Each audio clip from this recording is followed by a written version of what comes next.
ರಾಜಕೀಯವಾಗಿ ಎಲ್ಲೋ ಎಡವು ಬಿಟ್ಟ ನಾನು ಅಂತ ಅನ್ಸಿದ್ದಿದ್ಯಾ? ಭಿನ್ನ ಪಗಾರಿ ಫುಲ್ ಅಧಿಕಾರಿ. ಯಾಕಂದ್ರೆ ನಾ ಅಧಿಕಾರಿಗಳ ಜೊತೆಗೂ ಚೆನ್ನಾಗಿದ್ದಾನೆ. ಅಧಿಕಾರಿಗಳು ರಮೇಶ್ ಕತ್ತಿಯವರು ಹೇಳೋದು ಸುಳ್ಳು ಹೇಳಂಗಿಲ್ಲ, ಜನರ ಅನುಕಂಪದ ದೃಷ್ಟಿಯಲ್ಲಿ ಹೇಳ್ತಾರೆ. ಅತಿ ಸಮಾಜದ ಕೊನೆಯ ವ್ಯಕ್ತಿ ಬಗ್ಗೆ ಚಿಂತನೆ ಮಾಡುವಂಥ ಮನುಷ್ಯ ಅದಾನೆ. ಅವನ ಬಗ್ಗೆ ಏನಾದರೂ ಹೇಳಿದ್ರೆ ಅದು ಕೇಳಬೇಕು ಅನ್ನೋಂಥ ಭಾವನೆ ನಮ್ಮ ಅಧಿಕಾರಿ ವರ್ಗದಲ್ಲಿ ಐತಿ. ಇವತ್ತು ಉಮೇಶ್ ಕತ್ತಿಯವರು 8-9 ಸಲ MLA ಆಗಬೇಕಾದ್ರೆ ಉಮೇಶ್ ಕತ್ತಿ ಮಾಡಿದ ಕೆಲಸ ಅನ್ನಲ್ಲ. 9 ಸಲ ಆಗಬೇಕಾದ್ರೆ ನಮ್ಮ ಮತಕ್ಷೇತ್ರದಲ್ಲಿ ಇದ್ದಂಥ ಅಧಿಕಾರಿಗಳು, ಅವ್ರು ಕೊಟ್ಟಿರ್ತಕ್ಕಂಥ ಹುಕ್ಕೇರಿ ಮತಕ್ಷೇತ್ರದಲ್ಲಿ 40 ವರ್ಷದಿಂದ ಇದ್ದಂಥ ಅಧಿಕಾರಿಗಳ ಸಹಕಾರ ಭಾಳ ದೊಡ್ಡದು, ನಮ್ಮ ಜನರ ಸಹಕಾರ ಭಾಳ ದೊಡ್ಡದು.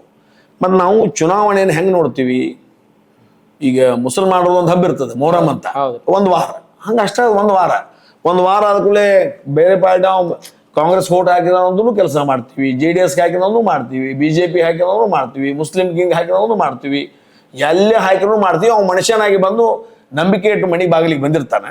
ಅವನ ಸಮಸ್ಯೆ ಕೇಳಿ ಪರಿಹಾರ ಮಾಡುವಂಥ ಪ್ರಯತ್ನವನ್ನು ಮಾಡ್ತೀವಿ. ಅದನ್ನೆಲ್ಲರೂ ಮಾಡಬೇಕು.